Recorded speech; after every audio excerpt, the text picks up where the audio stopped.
कार्यक्रम संपलाय माझा 9 नोव्हेंबर 2021 बघाबघीचा कार्यक्रम झाला आणि मी जेलमध्ये गेलो म्हणजे पारतंत्र्यात गेलो म्हणजे लग्न झालं होतं त्याची माझे मी त्या दिवशी सजा एका बापाने विटला आपल्याला आयुष्यभर ऐकायचं हो बाबा घेऊन या हो बाबा घेऊन या हो द्या ना ही जिंदगीवर ऐकायसाठी ठीक आहे. आता मी तुम्हाला एक जागता कशाचा जागता जर तुमचे पैसे डबल करायचे असेल काय करायचे तर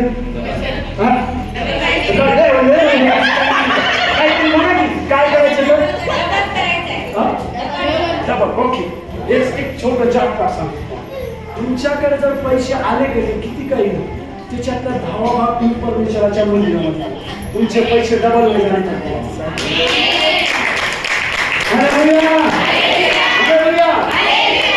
आता या स्त्रीकडे येऊया आपण दुसऱ्या राजा 4 अध्यायामध्ये आपण पहिलं वचन वाचलो आता त्याच्या दुसऱ्या वचनामध्ये काय लिहिले ती काय करते म्हणजे का एलिशाकडे जाते आणि एलिशाला म्हणते की माझा नवरा तुझा सेवक होता तो मेलाय आणि काय झालंय माझ्या मुली लेकरांना घेऊन जाण्यासाठी सावकार येत आहे तर तू काय केलं पाहिजे सांग असं तिच्याकडे इथं लिहिलेलं आहे. दुसरा राजा 4 ठीक आहे वाचायची काय गरज नाही अख्खं बायबल मी तुम्हाला माझ्या ऍक्टिंग करून दाखवतो दाखल घ्या कलाकार माणसाला लातूर मधून आमचा हिरो आहे रितेश देशमुख माहित आहे का तुम्हाला त्याच्याच पिक्चरचं नाव लय भारी आहे हो आमचे दोस्त आहे बरं तिथं काय लिहिलं माहिती आहे का तिसऱ्या वचनामध्ये ती काय केली सेवकाकडे जाऊन तिने धावा केला. मला एक गोष्ट सांगून द्या जर तुमच्या घरी अडी अडचण येते तुमच्या घरी काही समस्या येते त्यावेळेस तुम्ही कुणाचा शोध ही महत्वाचं आहे. परमेश्वराचा प्रत्येक गोष्टीमध्ये शोध घ्यायचं असं तिच्या नवऱ्यानं तिला शिकवलं. स्तोत्र संहिता 111 आणि 11 वचनामध्ये असं लिहिले की मनुष्यावर भरोसा ठेवण्यापेक्षा परमेश्वराला शरण केलेला चांगलं. बस आमेन. तुम्ही सांगा मला वाटायला की तुम्ही बॉडी करता समजायची तुमची बॉडी काय तशी तुम्ही तुमचा बॉडी करता वाटू शकत नाही तुम्ही जर वाटता तिथं असं लिहिलंय की परमेश्वराला शरण गेलं पाहिजे. बऱ्याचशा बहिणी लोकांचा आज काय माहितीये का नवऱ्यानं जर एक मारलं तर आजची ताई काय करते माहितीये का लगेच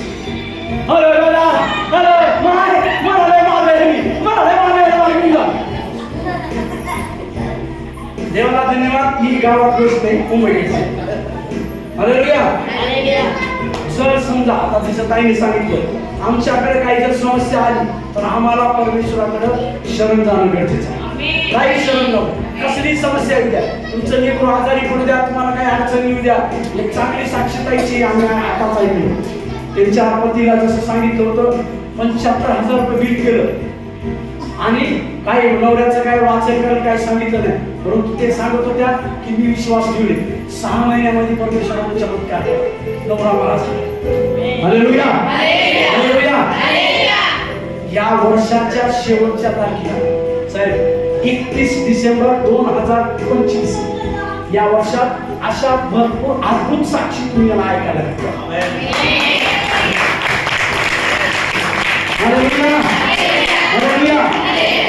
परमेश्वर अद्भुत गोष्टी घडवणारा परमेश्वर अद्भुत चमत्कार घडवणारा परमेश्वर जो त्याच्याकडे पाहतो त्याला तो कधीच लज्जित करत नाही. आपला प्रॉब्लेम काय माहितीये का परमेश्वराला पाहणं आपला प्रॉब्लेम. आता एक उदाहरण देतो पेत्र बांधले पडायला किती वर्ष घ्यायचे बघा काय म्हणाल माझ्या परिस्थिती बघा जरा ओके ज्यांच्या जांभळ्या आल्या तर मी समजेन गोर होईल मी संपवतो बरं बाई तर आता तुला म्हणलं नाही सगळं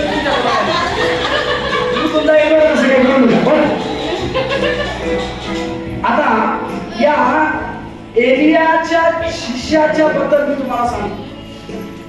ज्या वेळेस काही समस्या येते त्यावेळेस आम्ही गुडघे टेकून परमेश्वराच्या सेवकाकडे किंवा परमेश्वराकडे जर आम्ही त्या गोष्टीचं समाधान जर घेतलं, एक लक्षात घ्या, तुमच्या प्रत्येक गोष्टीचं समाधान परमेश्वराकडे आहे.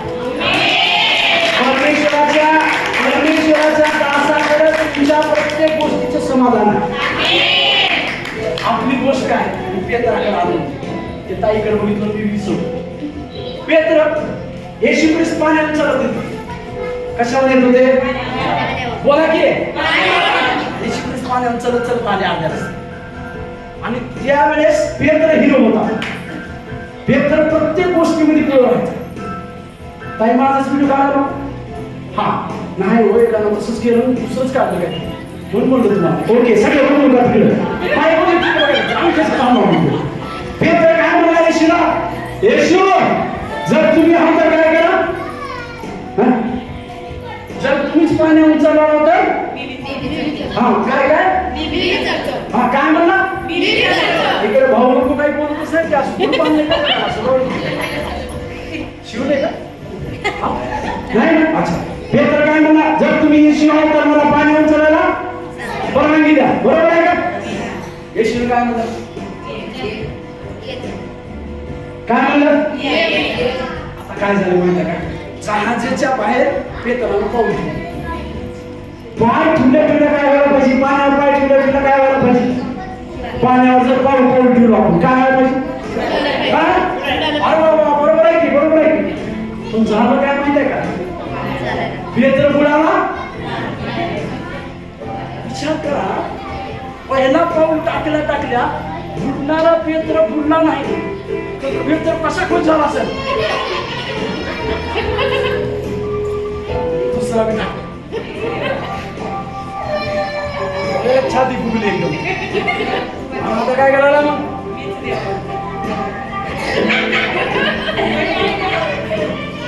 कुणाला बघायला, हा कुणाला असं बघत चाललंय. मग बघत बघत काय करायला माहिती आहे का, पाठीमागे त्याच्या नावामध्ये होते ना त्याला चिडू लागले. काय म्हणून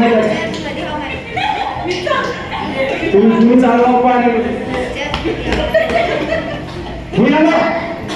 पण सलग सलग काय झालं माहिती आहे का, बायबल मध्ये असं लिहिले तर तो अर्ध्यापर्यंत आला. पेत्र आणि येशू एकदम समोरासमोर आले.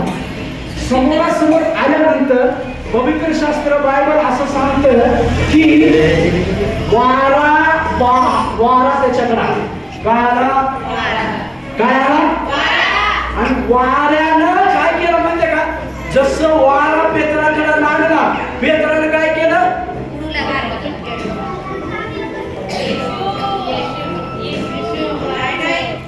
जसं येशूकडे नजर त्याची हटली, बायबल सांगते तो बुडायला. मला एक प्रश्न विचार, पेत्र पाण्यावरून चालण्याचं रहस्य काय, पेत्र पाण्यावरून चालण्याचं रहस्य काय, विश्वास. आणखी पटकन सांगा, पेत्र पाण्यावरून चालण्याचं रहस्य काय, कशामुळे चालला पेत्र पाण्यावर,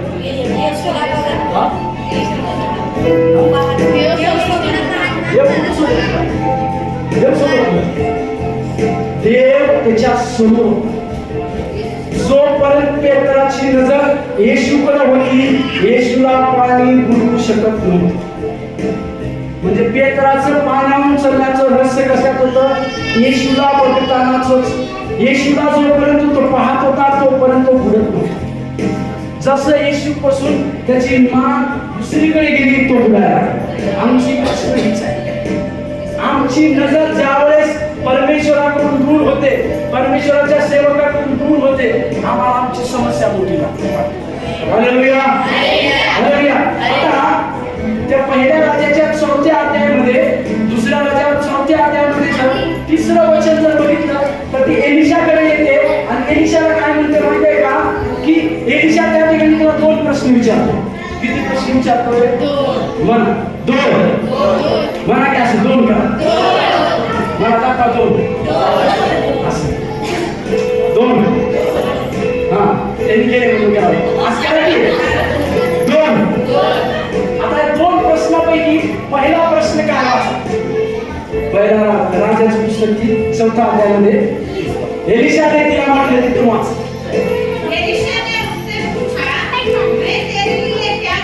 आता काय हिंदी वाचलं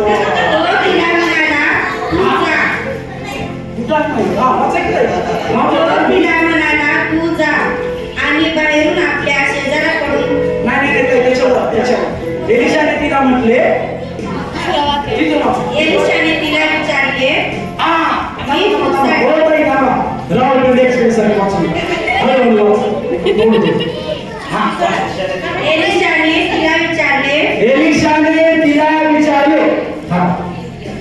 मी तुम्हाला सांगितलं एलिशा तिला 2 प्रश्न करतो. किती प्रश्न? आता एलिशा विचारतो बरोबर की नाही? मी तुझ्यासाठी काय करू? पहिला प्रश्न. प्रश्नाची नाही नाही का मराठी हिंदी मध्ये आहे ना? पहिला प्रश्न काय आहे? मी तुझ्यासाठी काय करू?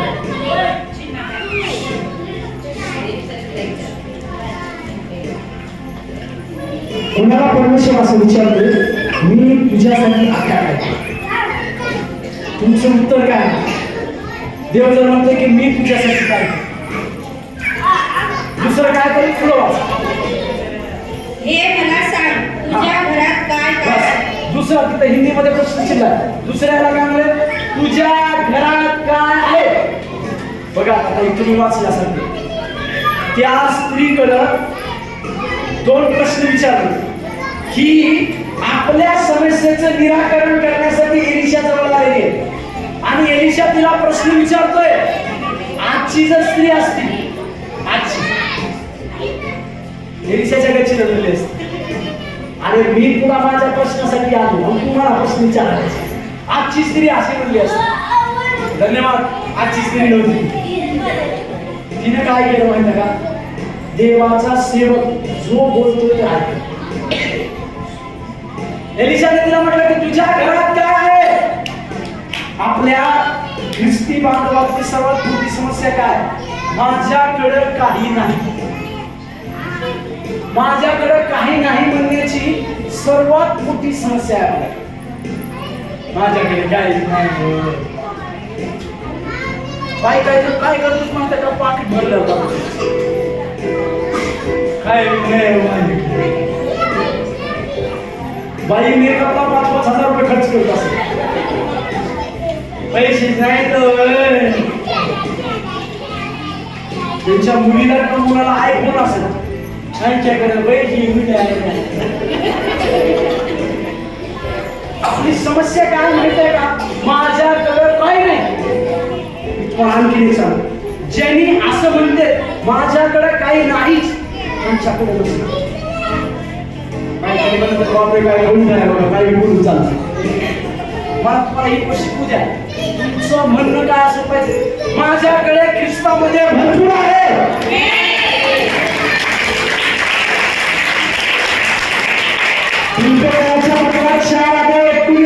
काय लिहिलंय? आमचा प्रभू येशू ख्रिस्त आमच्यासाठी ज्या काही गोष्टी आवश्यक आहे त्या विपुल तेव्हा मला देईल. हालेलुया. हालेलुया. तुम्हाला समजा तुम्ही आणि कसे असले पाहिजे माहिती का? माझ्याकडे ख्रिस्तामध्ये भरपूर आहे असं म्हणणारे पाहिजे. आता बघा त्या स्त्रीने काय केलं माहिती का? ती काय म्हणले माहिती का? माझ्या घरात थोडस तेल म्हणा. थोडस तेल. किती? थोडं तेल आहे. दिशाने काय म्हणा? म्हणजे तुमच्याकडे जे आहे ते आहे म्हणा. विश्वासानं परमेश्वराच्या सेवकाच्या हातात द्या. त्याच्यावरती वाढ करणारा परमेश्वर. मग ते तुमच्याकडे किती आहे? परमेश्वर काय करतो माहिती आहे का? तुमच्याकडे किती आहे हे बघत नाही, तुमच्याकडे आहे हे बघतो. म्हणजे तुमचा छोटासा विश्वास असू द्या, तो छोटासा विश्वास परमेश्वरावरती येऊ द्या आणि त्या परमेश्वराच्या हातामध्ये तुमचा छोटासा विश्वास द्या. परमेश्वर मोठा चमत्कार त्याच्यामध्ये करा. आता या स्त्रीने काय केलं माहिती आहे का? थोडंसं तेल आहे म्हणून सांगितलं. एलिशा तिला काय म्हणलं माहिती आहे का, एक दुसरी एक गोष्ट, एक असाइनमेंट दिला, वर्गपाठ. काय दिला? वर्गपाठ. वर्गपाठ काय होता? एक काम कर, तू काय करायचं, आपल्या शेजाऱ्या जा, त्यांच्याकडून भांडे घेऊन एक रूम बंद कर. रूम बंद करा, जेवढे भांडे आहेत ना तेवढ्या भांड्यामध्ये काय कर, तेल जे आहे ते तेल त्याच्यात टाक. आणि एलिशाने सांगितलं की भांडे कमी घेऊ नकोस. आता त्या लेकरांसाठी मला धन्यवाद आहे. तिचे जी लेकर जे होते, लेकर काय केलं म्हणजे शेजाऱ्याकडून भांडे मागायचे. त्या लेकरांकडे बघून मला एक गोष्ट शिकता येते, आज्ञाकारी लेकर होते. कसे आज्ञाकारी म्हणजे का, समजा शेजाऱ्याकडे गेले, हो ताई काकू भांडे घ्यायचे आमच्या आईने मागितले, तर ती शेजारी काय विचारत असं काम करून घरात काय काय नव्हतं, काय मागत होते, आता भांडे कसे विचारले. त्या लेकराला विचारलं असेल काय आज काय ब्रेन भरले का घरी, लेकर काय केले असेल माहिती, आमच्या आईने सांगितले भांडे घेऊन, बाकी काय बोलायचं. लेकर आज्ञाकारी होण्याचं कारण त्यांचा बाप. आजकाल काय झाले, नवरा बायकोच्या गुडघ्यावर बसून प्रार्थना करायला लिकरू बघते. एक दिवस, 2 दिवस, 3 दिवस, 4 दिवस पुन्हा लिकरू बिकरूच्या समोर बसते. नाही पण आजकालचा जमाना कसा झाला माहिती आहे का, एक पलंगावर इकडे नवरा असते, त्याला व्हॉट्सअप बघायला मोबाईलवर, लिकरू मध्ये बघायला इकडे बायको व्हॉट्सअप बघायला. बापाकडे बघते, माईकडे बघते, काय विचारते आपल्याला, अरे हे मला जन्म दिलाय का, मला डाउनलोड करून घेतले. म्हणजे हिरी काय बोलणार बाई, हिरी काय बोलणार. आजकाल लेकर जे आहेत ना आपल्या आई वडिलांकडे बघू शकतो, आणि आम्ही त्या लेकराला काय शिक्षण देतो हे देखील महत्वाचं आहे. आता काय झालेलं माहिती आहे का, भांडे आणलेले, भांडे भरपूर आणले, भांड्यामध्ये तेल ओतत गेली, तेल ओतत गेल्यानंतर सगळे भांडे भरले. आणि 6व्या का 7व्या वचनामध्ये असं लिहिलंय की परत एलिशाकडे गेली आणि एलिशाला म्हटलं, काय साहेब तुम्ही म्हणण्यासारखं सगळं केलं, आम्ही भांडे घेतले, त्याच्यात तेल टाकत गेलो, सगळे भांडे कुठं भरले, आता सांगा काय करायचं. आणि गोष्ट तिनं स्वतःचं डोकं वापरलं नाही. तिला एक गोष्ट कळाली, माझ्या प्रश्नाचं समाधान देवाच्या सेवेत. म्हणून आपली डोकं लावायचं नाही. म्हणून मी सूत्रामध्ये काय दिले माहिती आहे का, तू आपली समज का सहारा ना लेना. कधी कधी काय होतं माहिती आहे का, आमच्या लेकरांचं ताप आली प्रार्थना, 2दा प्रार्थना केली, 3दा प्रार्थना केली, तर आमचा विश्वास कसा होतो, शेजारी काय झालं लेकराचे लय ताप आहे, तिथे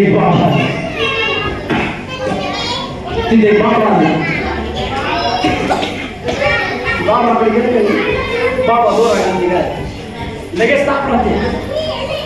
ते ताईचा विश्वास कसा आहे, ते असं आहे 5-3दा प्रार्थना केलं नाही, चला बाबा हॅलो कधी होते का असं. पण या स्त्रीकडे जर तुम्ही बघितलं तर तिथं काय लिहिलं माहिती आहे का, परत एलिशाकडे गेलेली आहे आणि एलिशाला जाऊन म्हटलं की तुम्ही म्हणल्याप्रमाणे सगळे भांडे आले, त्या भांड्यात तेल टाकलं, पूर्ण भांडे भरलेले आहेत, आता सांगा काय करायचं. एलिशा तिला काय म्हणला माहिती आहे का, एक काम कर, जे भांड्यात जे तेल आहे का तेल विक, तिथून पैसे घे आणि तुझं कर्ज फेड, आणि बाकीचे राहिलेले पैसे तू तुझे लेकरं आयुष्य लाव. मला एक गोष्ट सांगू द्या, ज्या बहिणीकडं थोडंसं तेल होतं, जी कर्जबाजारी होती, बायबलमध्ये असं सांगितलं की कर्जबाजारी असणारी स्त्री व्यापारी बनली. कशी व्यापारी बनली माहिती का, तेल विकणारी बनली. मला एकच प्रश्न तुम्हाला विचारता आणि संपवून द्या, तुम्ही जांभळी दिले नाही पण मी सांगतो, कारण माझं ज्ञान होतं सगळं करून करणार आहे त्याचं, पण मी थांबतो. मला एकच सांगते, तुमच्या हातात जी काही आहे थोडस तुम्ही ते थोडस परमेश्वराच्या सेवकाकडे दिले, परमेश्वराच्या राज्यामध्ये दिले. जर हे तुम्ही केलं तर तुमच्या जीवनामध्ये ती मल्टिप्लाय म्हणजे वाढत आहे. हालेलुया. तुमचा छोटासा विश्वास असू द्या, तुम्ही ठेवलेला छोटासा विश्वास असू द्या, किंवा तुमच्याकडे असलेल्या छोट्याशा धनाचा आशीर्वाद असतो, तुम्ही परमेश्वराच्या सेवकाच्या हातात किंवा परमेश्वराच्या भवनामध्ये जर द्याल तर 100% परमेश्वर त्याच्यात वाढेल. हालेलुया. डोळे म्हणजे करून प्रार्थना करूया. स्वर्गातील देवा, स्वर्गातील देवा, स्वर्गातील देवा.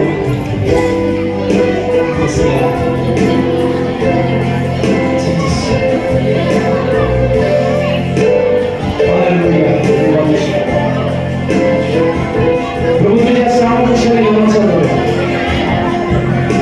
प्रभू हे वचन प्रभू आमच्या जीवनामध्ये 100% कार्य करण्यास सहाय्य आहे.